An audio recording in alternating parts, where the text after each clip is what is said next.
45 ಸಾಕಷ್ಟು ಸ್ಪೆಷಾಲಿಟಿಯಿಂದ ಸುದ್ದಿ ಮಾಡ್ತಿರುವಂಥ ಸಿನಿಮಾ ಇದೀಗ ಮತ್ತೊಂದು ಆ್ಯಡ್ ಆನ್ ಆಗಿದೆ. ಅಂದರೆ ಉಗಾಂಡದ ಕಿಡ್ಸ್ ಬಂದಿದ್ದಾರೆ, ಅಲ್ಲಿಂದ ಸಾಕಷ್ಟು ಇಂಟರ್ನ್ಯಾಷನಲ್ ಲೆವೆಲಲ್ಲಿ ಸಿಕ್ಕಾಪಟ್ಟೆ ಸೌಂಡ್ ಮಾಡ್ತಿರುವಂಥ ಡ್ಯಾನ್ಸಿಂಗ್ ಕಿಡ್ಸ್ ಇಲ್ಲಿ ಇರುವಂಥದ್ದು. ಸೊ ಅವ್ರನ್ನ ಕರೆಸಿ ಅವರಿಂದ ಮತ್ತೊಂದು ಪರ್ಫಾರ್ಮೆನ್ಸ್ ಮಾಡಿಸೋದಕ್ಕೆ ಸಿನಿಮಾದ ನಿರ್ಮಾಪಕರು ರಮೇಶ್ ರೆಡ್ಡಿ ರೆಡಿಯಾಗಿದ್ದಾರೆ. ಸೊ ಬನ್ನಿ ಮಾತಾಡ್ಸೋಣ. ಸರ್, ಮೊದಲನೇದಾಗಿ ಕಂಗ್ರ್ಯಾಚುಲೇಷನ್ಸ್, ಏಕೆಂದರೆ ಸಾಕಷ್ಟು ವಿಚಾರದಿಂದ ಸಿನಿಮಾ ಸುದ್ದಿ ಮಾಡ್ತಾ ಇದೆ. ಸೊ ಆ ವಿಚಾರಕ್ಕೋಸ್ಕರ. ಸೊ ಜೊತೆಗೆ ಈಗ ಉಗಾಂಡದಿಂದ ಒಂದಷ್ಟು ಡ್ಯಾನ್ಸಸ್ ಕರೆಸಿದ್ದೀರಾ, ಒಂದು ಸ್ಪೆಷಲ್ ಸಾಂಗ್ಸ್ ಮಾಡ್ತಿರೋದು. ಸೊ ಆ ಬಗ್ಗೆ ಹೇಳೋದಕ್ಕೆ ಸರ್. ಇಲ್ಲ, ಇದು ಈ ಉಗಾಂಡದಿಂದ ನಮಗೆ ಆ ಥರ ಡ್ಯಾನ್ಸ್ ಬೇಕಾಗಿತ್ತು. ಸಾಂಗು ಅದೇ ಥರ ಅವರು ಲಿರಿಕ್ಸ್ ಬರೆದಿದ್ದಾರೆ. ಇದು ಈ ಫಿಲಮ್ ತಕ್ಕಂಥ ಸಾಂಗ್ ಸೆಟ್ಟಾಗಿದೆ ಅದಂತ ಅವರಿದ್ರೇ ಚೆನ್ನಾಗಿರತ್ತೆ ಅಂತ. ಇವಾಗ ನಮ್ಮದು ಉಗಾಂಡ ಹುಡುಗರು ನಾವೆಲ್ಲ ಯೂಟ್ಯೂಬ್ಗಳಲ್ಲಿ ಎಲ್ಲ ನೋಡ್ತಾ ಇದ್ವಿ, ಅವರು ಡ್ಯಾನ್ಸ್ ಮಾಡೋದು ಅದೆಲ್ಲ ನೋಡಿದ ಮೇಲೆ ಆಮೇಲೆ ಇವ್ರು ನಮ್ಮ ಅರ್ಜುನ್ ಚಾನೆಲ್ದು ಸಹ ಅಣ್ಣ ಇವ್ರು ಮಾಡಿದ್ರೆ ತುಂಬ ಚೆನ್ನಾಗಿರತ್ತೆ ಅಂತ.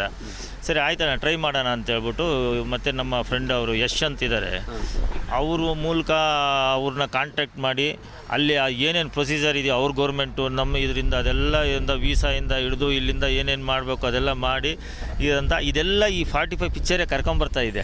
ನಾವು ಅಂದ್ಕೊಂಡಿಲ್ಲ, ನಾವು ಹೆಚ್ಚಿನ ಪಿಕ್ಚರ್ ಸ್ಟಾರ್ಟ್ ಆದಾಗ ನಾವೇನೋ ಅಂದ್ಕೊಂಡ್ವಿ, ಎಂಡಿಂಗ್ ಈ ಥರ ಬರ್ತಾ ಇರೋದು ಅಂದ್ಕೊಂಡಿಲ್ಲ. ಎಲ್ಲ ಶಿವನ ಆಶೀರ್ವಾದ. ಓಕೆ, 45 ಅಂತಂದರೆ ನಮಗೆ ಪ್ಯಾನ್ ಇಂಡಿಯಾ ಸಿನಿಮಾ, ಇದು ಪ್ಯಾನ್ ವರ್ಲ್ಡ್ ಸಿನಿಮಾನಕ್ಕೆ ಈಗ ಇವ್ರು ಸಾಕ್ಷ್ಯ ನಿಂತಿರೋದು. ಈಗ ಪ್ಯಾನ್ ವರ್ಲ್ಡೇನೆ ಇದು. ಇವಾಗ ಉಗಾಂಡದಿಂದ ಬಂದರೆ ವರ್ಲ್ಡ್ ಲೆಕ್ಕನೇ. ಅವರೆಲ್ಲ ವರ್ಲ್ಡ್ ಫೇಮಸ್ ಅವರು ಡ್ಯಾನ್ಸರ್ಗಳು. ಅದರಿಂದ ಖಂಡಿತ ಇದು ವರ್ಲ್ಡ್ ಫೇಮಸ್ ಆಗಬೇಕು ಅಂತ ನಾವು ತುಂಬ ಟ್ರೈ ಮಾಡ್ತಾಯಿದ್ದೀವಿ. ನಮ್ಮ ಕನ್ನಡ ಪಿಕ್ಚರ್ ವರ್ಲ್ಡ್ವರೆಗೂ ತೊಗೊಂಡು ಹೋಗಬೇಕು ಅಂತ, ಇಂಡಿಯಾ ವರ್ಲ್ಡ್ ತೊಗೊಂಡು ಹೋಗಬೇಕು ಅಂತ. ಅದೆಲ್ಲ ನಿಮ್ಮಂಥವ್ರ ಆಶೀರ್ವಾದ, ನಮ್ಮ ಜನಗಳ ಆಶೀರ್ವಾದ, ಅದು ಅವ್ರ ಆಶೀರ್ವಾದ ಬೇಕು. ಎಲ್ಲ ಹೋಗಬೇಕು ಅಂತೇಳಿದ್ರೆ ಜನಗಳ ಆಶೀರ್ವಾದ ಇರಬೇಕು.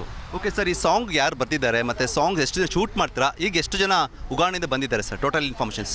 ಅಲ್ಲ, ಉಗಾಂಡದಿಂದ ಇವಾಗ ಡ್ಯಾನ್ಸರೇ ಒಂದು 13 ಜನ ಬಂದಿದ್ದಾರೆ. ಏನಂತ ಇನ್ನು 4 ಜನ ಬರಬೇಕು, ಅವ್ರು ಬರ್ತಾಯಿದ್ದಾರೆ. ಇವಾಗ ಒಂದು 9 ಜನ ಬಂದಿದ್ದಾರೆ. ಎಲ್ಲ ಟೋಟಲ್ಲು ಉಗಾಂಡದಿಂದನೇ ಒಂದು 14 ಜನ ಬಂದಿದ್ದಾರೆ. ಅದಂತ ಒಂದು 5 ದಿನ ಶೂಟ್ ಮಾಡಬೇಕು ಅಂತ ಪ್ಲ್ಯಾನ್ ಮಾಡ್ಕೊಂಡಿದ್ದೀವಿ. ಓಕೆ ಸರ್, ಇವ್ರ ಜೊತೆಗೆ ನಮ್ಮ ಕನ್ನಡ ಸೂಪರ್ ಸ್ಟಾರ್ಸ್ ಕೂಡ ಆ್ಯಕ್ಟ್ ಮಾಡ್ತಾರೆ, ಅವರು ಡ್ಯಾನ್ಸ್ ಮಾಡ್ತಾರೆ ಸರ್? ಖಂಡಿತ ಮೂವರು ಡ್ಯಾನ್ಸ್ ಮಾಡ್ತಾರೆ. ನಮ್ಗೆ ಅದೇ ಖುಷಿಯಾಗಿರೋದು ಇವಾಗ ಅಂತ. ನಮ್ಮ ಸೂಪರ್ ಸ್ಟಾರ್ಗಳು ಇವ್ರ ಜೊತೆ ಡ್ಯಾನ್ಸ್ ಮಾಡಿದಾಗ ಇನ್ನು ಆ ಸಾಂಗ್ ಯಾವ ಥರ ಎನರ್ಜಿ ಇರುತ್ತೆ ಅಂತ, ಇನ್ನು ಶಿವಣ್ಣ ಮಾಡ್ಬೇಕಾದ್ರೆ ಯಾವ ಥರ ಎನರ್ಜಿ ಇರುತ್ತೆ ಅಂತ ನೀವೇ ಅದನ್ನು ಊಹೆ ಮಾಡ್ಕೋಬೇಕು. ಮತ್ತು ನಮ್ಮ ಉಪೇಂದ್ರ ಸಾರು, ರಾಜ್ ಬಿ ಶೆಟ್ಟಿ ಸಾರೂ ಡ್ಯಾನ್ಸ್ ಮಾಡ್ತಾಯಿದ್ದಾರೆ. ಅದಂತ ನೋಡೋಕೆ ತುಂಬ ಚೆನ್ನಾಗಿದೆ, ಸಾಂಗೇ ತುಂಬ ಚೆನ್ನಾಗಿದೆ. ಅದಂತ ಡಿಫ್ರೆಂಟ್ ಸಾಂಗು, ಇದುವರೆಗೂ ನೋಡಿಲ್ಲ.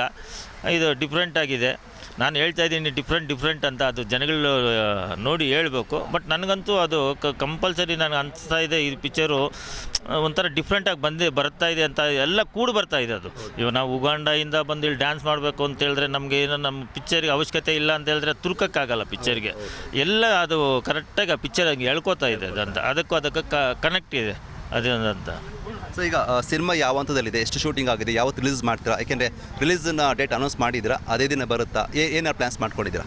ಅಲ್ಲ, ಅದು ನಾನು ಇಷ್ಟರಲ್ಲೇ ನಾನು ಹೇಳ್ತೀನಿ ಅದಂತ. ನಮ್ಮದು ಎಲ್ಲ ಪಿಕ್ಚರೆಲ್ಲ ಮುಗಿದಿದೆ. ಒಂದು ಪ್ರಮೋಷನಲ್ ಸಾಂಗ್ ಒಂದಿದೆ, CG ವರ್ಕ್ ನಡೀತಾ ಇದೆ ಅದಂತ. ಅದು ಒಂದೇ ಬ್ಯಾಲೆನ್ಸ್ ಇರೋದು, ಮಿಕ್ಕಿದ್ದೆಲ್ಲ ಕೆಲಸ ಆಗೋಗಿದೆ ಅದಂತ. ನಾನು ಅದು ಹೇಳ್ತೀನಿ ಅದಂತ. CG ವರ್ಕ್ ಕೂಡ ಸಾಕಷ್ಟು ಇಂಪಾರ್ಟೆಂಟ್ ಇರುವಂಥದ್ದು. ಏಕೆ ಅಂತಂದರೆ CG ವರ್ಕ್ಗೋಸ್ಕರನೇ ಫಾರಿನಿಂದ ಕರೆಸಿ ಅವ್ರನ್ನೇ ಇಲ್ಲಿಗೆ ಕರ್ಕೊಂಡು ಅವ್ರ ವರ್ಕ್ ಮಾಡಿಸ್ತಿರೋದು ಕೂಡ ಒಂದು ದೊಡ್ಡ ವಿಚಾರ. ಸೊ CG ವರ್ಕ್ ಎಲ್ಲಿ ತನಕ ಆಗಿದೆ, ಏನೆಲ್ಲ ಆಗಿದೆ ಅಂತ? ಇಲ್ಲ, ಹೆಚ್ಚು ಕಮ್ಮಿ ಒಂದು 70% ಆಗಿದೆ CG. ಯಾಕೆಂದರೆ ನಮ್ಮ ಇದಕ್ಕೆ ಇಲ್ಲಿ ನಮ್ಗೆ CGನೂ ಕ್ವಾಲಿಟಿ ಬೇಕು ಅಂತ ಹೇಳ್ಬಿಟ್ಟೆ ನಾವು ಕೆನಡಾದಲ್ಲಿ ಕೊಟ್ಟಿರೋದು. ಯಾಕೆಂದರೆ ತುಂಬ ಚೆನ್ನಾಗಿ ಮಾಡ್ತಾಯಿದ್ದಾರೆ. ನಮ್ಮ ಮೈಸೂರವರೇ ಅಲ್ಲಿರೋದು ಒಂದಿಬ್ಬರು, ಅವರು ತುಂಬ ಚೆನ್ನಾಗಿ ಮಾಡ್ತಾಯಿದ್ದಾರೆ, ತೋರಿಸ್ತಾ ಇದ್ದಾರೆ ಅದಂತ. ತುಂಬ ನಮ್ಗೆ ಸ್ಯಾಟಿಸ್ಫ್ಯಾಕ್ಷನ್ ಇದೆ ಅದಂತ. ಇನ್ನೊಂದು 30% ಇದೆ. ಎಲ್ಲ ಬಂದ ಮೇಲೆ ನಮಗೆ ಗೊತ್ತಲ್ವಾ. ಆಮೇಲೆ ನಿಮಗೆಲ್ಲ ಹೇಳ್ತೀನಿ, ಇನ್ನೂ ಸರ್ಪ್ರೈಸ್ ಇದೆ, ಸಿಕ್ಕಾಪಟ್ಟೆ ಸರ್ಪ್ರೈಸ್ಗಳಿದೆ, ಹೇಳ್ತೀನಿ ನಾನು ನಿಮಗೆ. Okay, thank you so much sir. ಒಳ್ಳೆಯದಾಗಲಿ, all the best sir. Thank you. ನಿಮ್ಮ ರಾಜು ಟಿವಿಗೂ ಥ್ಯಾಂಕ್ಸ್. ಒಟ್ಟಾರೆ ಏನಂತಂದರೆ ಈ ಸಿನಿಮಾ ಸಾಕಷ್ಟು ಸ್ಪೆಷಲ್ಗೆ ಸಾಕ್ಷಿ ಆಗ್ತಿದ್ದಕ್ಕೆ ಈಗ ಒಂದು ಬರ್ತಿರೋ ಸಾಂಗ್ ಕೂಡ ರಿಲೀಸ್ ಆಗಿರುವಂಥದ್ದು. ಎನಿವೆ ಸಿನಿಮಾ ಮತ್ತಷ್ಟು ಸೂಪರ್ ಸಕ್ಸಸ್ ಆಗಲಿ ಅಂತ ಕೇಳ್ಕೊಳ್ತಾ ಇದಿಷ್ಟು ರಮೇಶ್ ಅವರು ಹೇಳಿದಂಥ ಮಾತುಗಳು. ಕ್ಯಾಮರಾ ಪರ್ಸನ್ ಉಜ್ವಲ್ ಜೊತೆಗೆ ಯತೀಶ್, ರಾಜ್ ನ್ಯೂಸ್, ಬೆಂಗಳೂರು.